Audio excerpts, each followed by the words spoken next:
최근에 많은 투자자분들을 불안하게 만들었던 뉴스가 하나 있었죠. 바로 외국인들이 한국 주식을 엄청나게 팔고 있다는 소식이었는데요.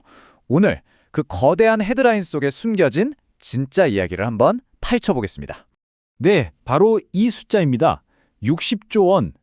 최근 몇 달 사이에 외국인 투자자들이 팔아치운 한국 주식 규모인데요. 와, 이거 뭐 역대급이라고 할 수 있는 정말 어마어마한 금액입니다. 상식적으로 생각해보면 이 정도로 팔아치웠으면 시장이 폭삭 주저앉는 게 정상이잖아요. 그런데 이상하게도 우리 시장은 꽤나 멀쩡했다는 겁니다. 도대체 어떻게 된 일인지 지금부터 한번 제대로 파고 들어가 보시죠. 이 미스터리를 푸는 첫 번째 열쇠는요, 데이터 속에 숨어있는 아주 기묘한 모순을 찾아내는 것에서부터 시작합니다. 자, 보세요. 한쪽에서는 역대급 순매도다 하고 난리가 났는데 다른 쪽 데이터를 보면 외국인들이 가진 주식 비중은 역대 최고치 수준에서 거의 변동이 없다는 겁니다. 이상하죠? 바로 이 부분입니다. 여기서부터 미스터리가 시작되는 거예요. 그렇게 어마어마하게 주식을 내다 파는데도 전체 시장이라는 파이에서 외국인들이 차지하는 조각 크기는 거의 그대로다? 정말 이상하잖아요. 도대체 어떻게 이런 일이 가능한 걸까요? 자, 이 미스터리를 풀 첫 번째 단서는 얼마나 팔았나가 아니라 무엇을 팔았는지에 집중할 때 나타납니다. 돈의 흐름을 한번 같이 따라가 보시죠. 그리고 여기서 아하 하는 순간이 찾아옵니다. 알고 보니까 이 매도세가 한국 시장 전체를 향한 게 아니었던 거예요. 딱 두 업종, 반도체와 자동차에만 매도가 집중됐다는 거죠. 심지어 나머지 업종에서는 오히려 주식을 사들이고 있었다는 사실, 놀랍지 않나요? 자, 이러면 이야기가 완전히 달라집니다. 우리의 질문은 왜 한국을 떠나는가가 아니라 도대체 왜 반도체랑 자동차만 그렇게 팔아치우는가로 바뀌어야 하는 겁니다.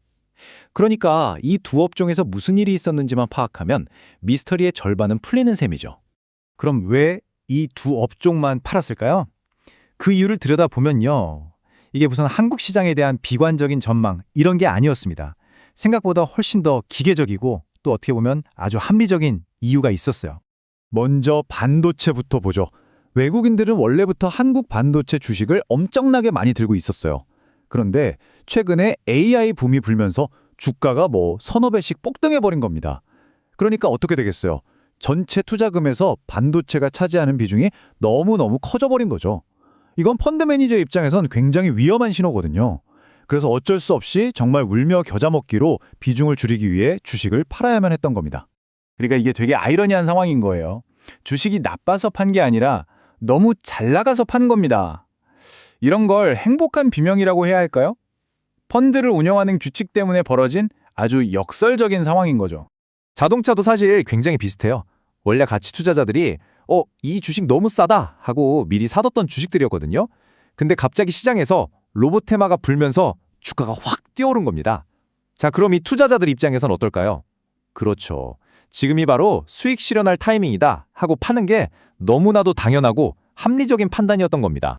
자, 여기까지 들어보면 반도체랑 자동차는 그런 사정이 있었구나 하고 이해가 되시죠? 그런데 여기서 끝이 아닙니다. 진짜 놀라운 사실, 이 미스터리의 마지막 퍼즐 조각은요, 우리가 시야를 확 넓혀서 과거 데이터를 볼 때 드러납니다. 이거 한번 보세요. 정말 놀랍지 않나요?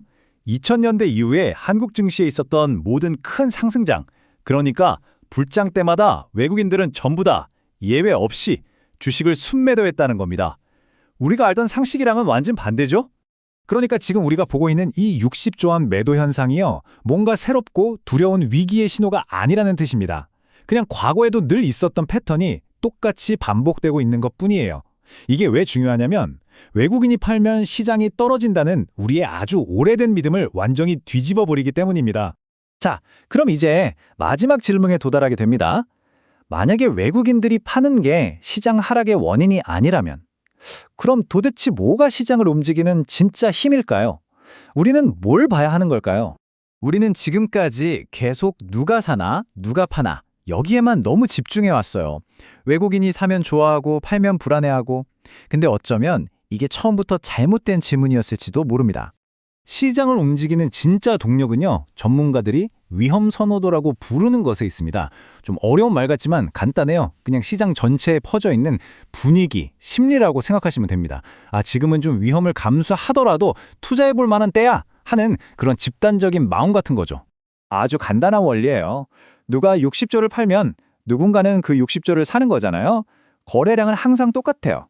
그럼 가격은 왜 오를까요? 그건 파는 사람 때문이 아니라 사는 사람이 나는 이 가격보다 더 비싸게라도 살 의향이 있어 라고 생각하기 때문입니다.